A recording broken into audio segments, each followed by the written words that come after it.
Hello, everybody. Tracy, Mrs. JDog Flanagan with you here today. I'm the co-founder and senior vice president here at JDog Brands. Welcome back to another exciting episode of Tactical Treasures powered by JDog and Vet TV. Our podcast gives veterans, male spouses, active military members, and military family members a voice in the veteran space to speak about their service, how they're affecting their communities post-service, and a tactical treasure from their past that has shaped their journey in their military career, business, or life. Today, I'm very excited to have Todd Connor with Bunker Labs on. And Todd is a serial veteranpreneur, a published author, and a Navy veteran, having served in the United States Navy for 4 years, where he worked as an anti-submarine warfare officer and as a navigator. Post-service, Todd has been hard at work, starting many entrepreneurial ventures, including Bunker Labs, the Collective Academy, Emerson House, and the nonprofit organization Veterans for Political Innovation. On top of all of this, Todd serves as the executive in residence at the University of Chicago Booth School of Business and serves as lead facilitator for the George W. Bush Institute's Veteran Leadership Program. Todd, welcome to the podcast. Thanks for coming on with us today. Thank you, Tracy. And just thanks to you for all your leadership and what JDog has done and what it means to the veteran community. It's just absolutely amazing. So I'm in deep gratitude to you and looking forward to our conversation. Oh, thank you, Todd. Thank you. We appreciate that. Yeah, we're passionate about what we're doing here, but I think what we do with Bunker Labs and everything is, we're kind of aligned, sort of in the same space, wanting to help veterans and male spouses kind of forge their way in business and being business owners. So you guys have been doing great stuff too. So although I do want to go back to your military career. So wow. United States Navy and anti-submarine warfare officer and navigator. That sounds very exciting. Can you tell me a little bit about your military service and what inspired you to join the Navy? Sure. Yeah. So I was, frankly, I joined the Navy without knowing a lot about the Navy or any branch of service for that matter. I grew up outside Chicago. I applied to college at Northwestern University. I was accepted. I was not enrolled in the ROTC program. I didn't know what the ROTC program was. But when I got to campus as a freshman, I saw other students actually in formation or on drill exercises who were part of the ROTC program. And I just became very curious about what that was and befriended a couple of the midshipmen who, I just literally had to ask, are you in the military or why do you wear these uniforms on campus? And they explained that ROTC was a program run by the Navy in every branch of service. And that after a full ride scholarship and taking some courses, that you could commission into the military as an active duty officer and you could serve that way. And it really was just that invitation to serve that I found so gripping and challenging in some ways, almost like a dare. But, sure. Part of the theme on that is just, I believe in this country. I always have. I've always been interested in how this country works. And I was, I remember watching C-SPAN as a young kid, just thinking that this was important stuff. And I always wanted to be connected in some ways to our country, serving our country, participating. And I joke that, if I had met a Teach for America recruiter, I might have thought about doing that instead of joining the Navy. But I met a midshipman. I met someone who was in the Navy program. And that's what I fell in love with. So I went, met the staff, the lieutenant on staff, who said, if you want to join, you can do it. You got to get a haircut. You got to put on a uniform. But if you are willing to do these things, then you can join the program. And I took that bait, joined ROTC, and have not looked back. As you said, I commissioned in 2000 and was at that point active duty in the Navy, serving on board the USS Bunker Hill, which is a ship I served on for 2 different tours and the jobs that you mentioned. But just, it wasn't a long career, Tracy. It was a 4-year career, but I'll tell you, so much of who I am today, I just attribute to what I learned then. in the Navy and being in service, and just a phenomenal experience that I carry with me. Yeah, I mean, I think it rings true. It doesn't, if you serve 20 years or 4 years, I just think the experience and the values that you learn, they just stick with you. Jerry served 2 years in the Army and 2 years National Guard, and back in the 80s, and his whole genre is still military. It continues to carry. So, yeah, that's really a great story. I love it. Um, so post service, you founded Bunker Labs. Is that a take on the USS Bunker Hill? Yeah, it was. I was sitting around with Okay. Brandon Boder and Tom Day and some others, and we were thinking of names. And branding's a big deal. I know Sure. JDog has done such a phenomenal job with your brand, and branding's important because things stick or they don't stick. And we were kind of working through some of the obvious brand ideas, and then nothing felt like clicking. And actually, I think it might have been Becca Keaty, who is our director of development, who said, why don't we say bunker? Like, we're kind of hunkered in here. We were going to get a physical space inside of a co-working space, but we wanted it to feel like our own. Like, this is like a locker that you can return to. And I think we played with different fobs or different language that you hear in the military is kind of safe places to hang out, hunker down with people that you're doing hard things with. And so we were playing with ideas on that. The war room, I think we had a brand concept at one point around the war room, and then someone suggested the bunker, and it just kind of clicked and stuck. And so we went with that. Initially it was called the Bunker, and then it was called the Bunker Incubator, and then it evolved into Bunker Labs, and that's what it's been ever since. So there's been a few different brand iterations, but yeah, we started it and kind of landed on the name back in 2014. That's awesome. So, can you just sort of explain kind of what Bunker Labs is all about and how you're affecting the military community? Is it just for veterans and mil spouses, or military families, or civilians? Yeah. So we're helping military veterans and military spouses, and then on occasion military family members, as well as active duty guard reservists, or guard reserve, active duty guard reserve, helping that entire community. We just call it the military community, or sometimes it's like the USAA membership model, but we just talk about the military community is who we're helping, and we're helping them start businesses. And we're agnostic as to the kind of business that you want to start. So if you want to become a podcaster, if you want to roll out a barbecue sauce, if you want to create a new social media platform, if you want to do defense tech or defense innovation, or government contracting, we have kind of all that. What we really want to do is help military connected folks, veterans, active duty, start businesses. And what matters to me, Tracy, and why we do this is because I just want people to live fulfilled lives. I believe that like when you and Jerry are successful, that it creates a whole ripple effect of impact for, families, for communities, and by extension, the military community. So we don't, have a view of the kinds of businesses we want to start or help. We just want to help individual people live fulfilled lives by being able to pursue the professional things that matter to them. And often that's starting your own business.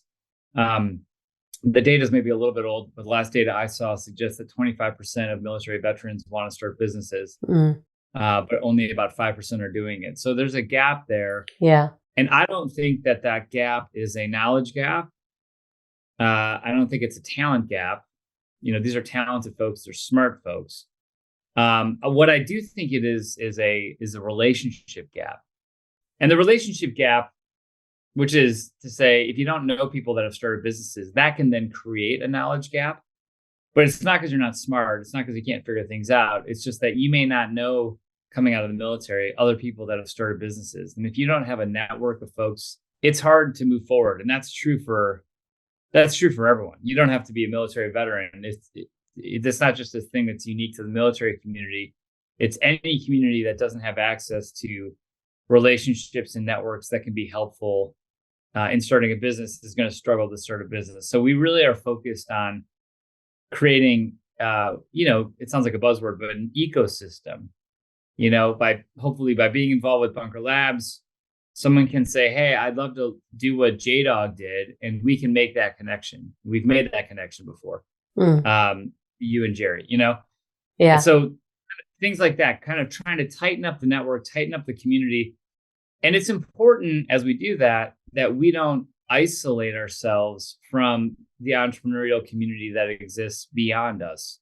It's important that we have bankers in our network who are civilians, but who understand how to get a loan or how to move your money from Silicon Valley Bank over to Chase Bank or whatever, right? In this moment, if that's what you're doing, so we want to have a connected network that includes not only the military community that we're serving, but also people beyond the military community. Because if we isolate ourselves, we actually kind of end up reinforcing what I think is the core challenge. So we really want to stay connected into the civilian ecosystems in cities where we operate chapters by being at WeWork or being at networking events or the Chamber of Commerce or things that aren't veteran identified, but helping create like an access point for the veteran to show up to us and then meet other resources that can be helpful.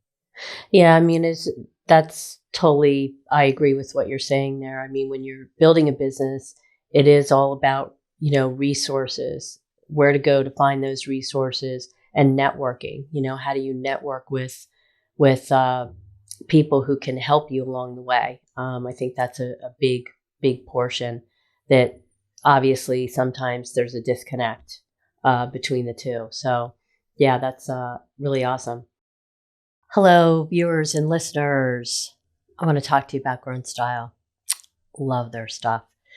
Did you know that Grunt Style has an official club? Sign up to get free expedited shipping and 10% off every order in-store or online.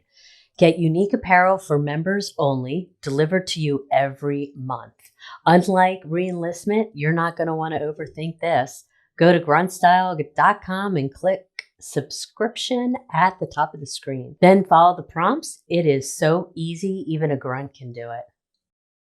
So you're also, there's a lot to go through here. You've done a lot of stuff, Todd. But I want to talk about as much as we can. So you're also the founder of the Collective Academy. So could you explain to us about the work that you're doing there? Yeah, so this is a business that was the first thing I started after the Navy, and I had gotten my MBA, and then I was working for a larger consulting firm, and I just really sensed that I wanted to kind of create my own path, and it was like for a lot of veterans, it's clunky, it's messy, you're not sure how to start. What I knew was that working for a large consulting firm, I was on the road, I was working 8 hours a week, I was actually loving what I was doing. But there wasn't room, there wasn't time and space to do other things as well. And I knew that I wanted to be more involved in my community. I wanted to be involved in politics. I wanted to pursue other interests. And I just felt like if you don't work for yourself, there's a lot of limitations on how you can spend your time. And so for me, entrepreneurship was really about wanting to kind of reclaim some time for myself and flexibility to be able to pursue other things. And I also had a vision about leadership development and ways in which I could build an organization, build a company to do leadership development slightly differently. So those things were kind of converging at the same time, like my desire to get more time and freedom. And I was willing to sacrifice, income to get that. I was like, I'm willing to step back from a safe, good job if I can get more time and freedom and the possibility of building something that I can run myself, and a lot of entrepreneurs, as you and Jerry know, that's the choice you've made. And you'll take it, right? That was the opportunity. So sure. I made that decision, and the Collective Academy was the business that we started. And it was initially with my brother, and we would just host kind of meetup events to help people talk about becoming leaders in sort of a deeper way. And it evolved. Part of starting a business, especially with professional services, is you bounce around, you try different things. Some things work, some things don't. But we finally figured out what our model was. And it was a lot of, frankly, what I'm still doing, which is taking a group of people, oftentimes they're strangers, working them through a 10 or 12-week process to get clear on who they are, what they're good at, what they care about, and then helping them align their professional lives towards those things, whether that's starting a business or advancing in the company that they're at or going to a new company. So the business model evolved a little bit to be mostly B2B. So we started going directly and helping individuals around their career pursuits. And then we started working with companies to help build programs that companies could brand as being their own. And that's really what the company, the Collective Academy, does today. I stepped down in 2015 as the founder and as the CEO of that. And there's another woman who took it over who still runs the business. And I now work for her when she has things going on. And I think I take a lot of pride in that we were able to transition the business, and she's running it and she's doing a fantastic job. Oh, wow. That's great. Awesome. So you're also the co-founder and CEO of the nonprofit Veterans for Political Innovation. Can you talk to me just a little bit about that as well? Yeah. Well, this is what I'm really passionate about most days, and it's what you'll see up on the screen above me here. And just in the sequence of things. So when I got out of the Navy and went to business school, that's when I started the Collective Academy, and then the Bunker Labs really emerged as an offshoot out of that work. And I would say that Veterans for Political Innovation kind of comes as an offshoot over the work I was doing at Bunker Labs, which, just to set the stage, I mean, I feel like the last 9 years of Bunker Labs, I've been so inspired by meeting military veterans who are starting businesses. I mean, there's just nothing you'd rather cheer for than someone who's done the hard things in uniform overseas, who's come home, and who has a vision about a business that they want to start, a dream that they want to fulfill. And so I've been so inspired by that. But at the same time, watching just the degradation of our country into this kind of polarized mess, us versus them, right versus left. And for me, it's just been so disheartening and more than disheartening and depressing, but ultimately like a very false representation, I think, on the nature of citizens in this country. I mean, people in this country are amazing. And it's a false paradigm, because I've been working with Republicans and Democrats and independents all over the place. And everyone gets along in our community, and people are willing to, roll up their sleeves and do hard things. And so I always felt like there's a disconnect between what the news tells us we are, which is that we hate each other, and what I have seen in the military community and in this country more broadly. And so I wanted to figure out, how do we address this polarization that is ripping us apart, and what can we do about it? So this organization is really just trying to step into the conversation and tell Americans we don't have to be this divided. The election systems that we have encourage extreme rhetoric and extreme behavior, and they favor, as someone said it to me, being a show horse instead of being a workhorse. And we got too many show horses in politics, and we need more workhorses. And so I really believe that there's a path out. We can do it by changing our election systems. And if you look at other countries, the United States is an outlier with how we only have two major political parties and how they kind of control everything at local levels. And it's a bad feature that we gotta evolve. And so I'm trying to bring the spirit of innovation into talking about how we can have a better political system. It's not for us about one side winning or losing. We just want a healthy marketplace. We just don't want people screaming and tearing each other down. We want the politics of this country to reflect the people of this country, and be a country that can get things done. Yeah. Well, I love it. That's a great, no, I think it's a great venture, and it's crazy. Why can't we all just get along? There are great people doing great things in this country. And if we can change things and try to get back to the America that we once were, it's a shame. But It's- yeah, great venture. Great venture. Veterans, military family members, if you're looking for an incredible opportunity, I would encourage you to check out JDogBrands.com. If you're interested in business ownership, if you're missing what was the best thing about your military service, being the camaraderie of fellow veterans, JDog is a place for you. If you go to JDogBrands.com, you can find out everything about JDog, including how to apply for franchise opportunities in either JDog Junk Removal and Hauling or our new division, Carpet Cleaning and Floor Care. And if you're looking to just be employed by a JDog, we have over 300 locations, close to 115 franchise owners, 90% veteran owned. You can go to the career page and fill out the form and see where we're hiring all across the country. And we connect you with your local JDog in your territory. So check us out, JDogBrands.com. Now let's dive into your treasure, because it is a Tactical Treasures podcast. So I'd love to hear what you're going to share with us today. So there's so many tactical treasures that I know you've gathered. Mine is the 2-minute meeting.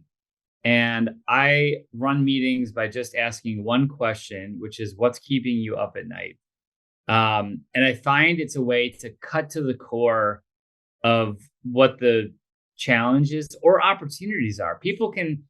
You can be, not sleeping because you're so excited about something that's possible. And then you can also be not sleeping because you're so nervous about something that hasn't been figured out. So I find that the shorter the meeting, the better. And I like to just get through the kind of noise with a teammate by saying, what's keeping you up at night? And that becomes this real quick calibration on what's not working and what do we need to know to be able to move forward. And sometimes the thing that's keeping other people up at night is the same thing that's keeping you up at night. And then, this is what we got to figure out then. This is what we got to talk about, stay focused on.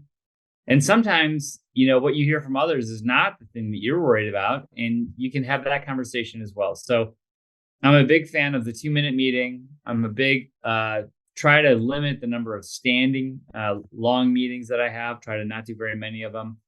And instead just kind of quickly get to the shared anxieties that we have, because whatever's keeping you up at night is usually where you want to spend your time. Yeah, I love it. That's a great treasure and a great question. And a great way to, like you say, forge through noise and get to the heart of the problem and with some solutions. I always tell people here in our office, you're allowed to complain, but if you're going to complain about something, come with a solution, or come with a possible solution, right? So that we can talk through it. So yeah, that's great. I had a commanding officer, Tracy, to your point, who on the Bunker Hill, and I was a young ensign, and I had heard all this negative feedback about something that the ship was doing. And I gathered all the feedback, and I went to the captain. I said, "Sir," I said, "we've got a real problem." I was talking to some sailors and I was talking to the crew, and they think that they ought to be doing something. I was talking about it's kind of like the captain and the officers, and they need to be doing this more. And the captain looked at me. He goes, "Todd," he goes, "they is you." He said, "So whatever you heard, permission granted, go fix it." And it was a real lesson in assuming responsibility, right, for the people that you lead, the organizations that you lead. And so I like your reframe as well. I'm going to use that. Yeah. So what advice would you give to your fellow veterans who are struggling with transition or just trying to find their next step after service? Because I know that I think every veteran that gets out of the service still struggles, with trying to figure out exactly where they want to go and the direction they want to go in. Mm-hmm. Well, I would, this isn't a plug, but I wrote a book about this called Third Shift Entrepreneur, because I got asked this question so many times and I was always thinking about it for myself. And so I wrote a book that helps lay out how to, it's not exactly about getting out of the military, but it's more about how to start a business. But a lot of the advice is the same, which is you don't have to quit something in order to start something. So a lot of people think I'll wait until I get out of the military to figure out what I want to do. My advice is start doing things now, after hours, when you have time in the nooks and crannies of your day, so that you figure out what you like. Doing is how you decide. You can't think your way into the future. You got to do your way into the future. And I encourage everyone getting out of the military to create a portfolio of projects for themselves. Don't just do one thing. Don't just think, okay, I'm in the Army now. This is everything that gives me meaning. This is my bubble, and I just need to get my new bubble. I think you got to go and build a portfolio of things that you're doing at once. Try going on a podcast, try going volunteering somewhere, join a board, go intern, get a job, keep interviewing for other jobs, just create options for yourself and that sounds a little messy and it sounds time consuming, and it is both those things, but I think it allows you to kind of discover what makes sense for you. I don't think you can answer the question, what should I do next, just by looking online and talking to your friends. I think you got to go out and start trying some things to figure out what's going to be your future. So my advice is step into opportunities, volunteer, join something, try something, start something, and do it without putting yourself at financial risk. Don't quit everything. A lot of times I hear from people that they create a narrative, which is that they're stuck and it's the job's fault. And if I could just quit this job, then my future would be easy. And I tell them quitting isn't starting. Quitting is quitting. And you still have the question, even if you quit, what comes next? And my advice is before you quit, start what's next and then quit, and do things. You can do multiple things at once. Everyone who's in the military has been used to doing multiple things at once. You can be a father, you can be a spouse, you can be on deployment, you can have secondary duties, everyone can multitask. So turn that ability on and start doing multiple things, and your future will be discovered. I like that. That's great advice. Yeah, it can certainly help having a plan before getting out and sort of having a better direction rather than waiting till you get out and then trying to figure it out, because then it can be really hard. Yeah, that's great advice. So before you go, can you tell us where people can find and connect with you, where they can find out some more information about everything that you're doing, Bunker Labs, Collective Academy, and the Veterans for Political Innovation? Sure. Yeah. So bunkerlabs.org is how you can get a hold of Bunker. The collective-academy.com is where you can find me there. And then I think it's over here, v-pi.org. I'd love if you got folks listening and they are frustrated with our political system and want to get to solutions. We'd love to have you on board. Join us. We've got 40 states represented, but we're trying to get all 50 states represented with military veterans or military spouses or active duty folks who just say, "Hey, our politics aren't working, and we got to do it better." And so that's very powerful. So I invite folks to find us there. My email is todd@v-pi.org, and that's Veterans for Political Innovation. And I'm always available for an email or a phone call. I really appreciate you, Tracy and Jerry, and everyone who's listening, who I know has a servant's heart and is trying to do something important in the world. That's great. Yeah. Well, Todd, thank you so much for coming on and sharing. It's been a great time hearing everything about what you're doing and your military service. It was really awesome, very inspiring. And so thanks for coming on. I appreciate your time, sir. Thank you, Tracy. Take care.